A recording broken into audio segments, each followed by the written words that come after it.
For our demo project, we'll start this as a new project in Xcode. Open up a single view project in iOS. Name it Push Huli Pizza. Make the language Swift, Universal Devices, and make sure you have your organization identifier. Hit Next, and create the file. The project opens the setting file. Under General, change the display name to Push Pizza. This will set the icons on the phone to a nicer caption. If necessary, indicate automatically managed signing and your team for the provision profile. Use one for a developer account, as push notifications are one of those things you need membership for. Next to the General tab, now selected, you'll find the Capabilities tab. Click that, and you'll find a series of extra services you can turn on. The second on this list is Push Notifications. Click the switch to On. This sets the app ready to use push notifications and informs Apple you're doing so in your App ID. Scroll down a bit further and you'll find the background mode switch. Open up that capability, turn it on, and select Remote Notifications on the bottom. This tells the system to allow background processing for remote notifications. There really is no user interface to the app in this demo. All the work happens in the background or a notification.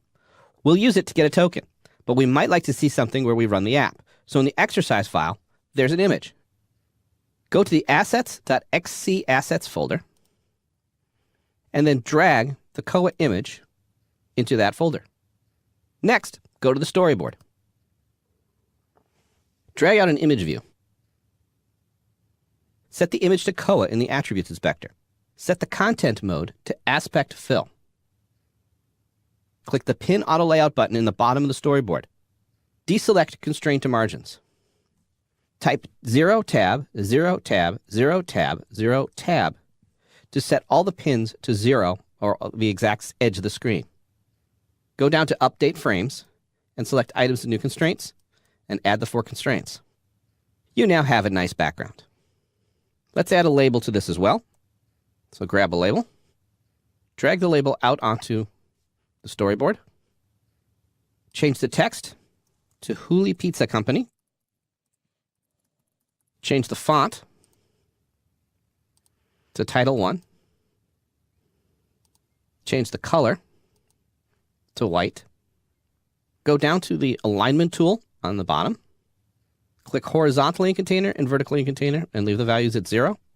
Update frames to items and new constraints so that we center this on the screen for any view and add 2 constraints. That sets up something to look at. Now we can go back to push notifications. We've set up the permissions in Xcode to use notifications. We have 2 more places to get permission, in code and with their certificate.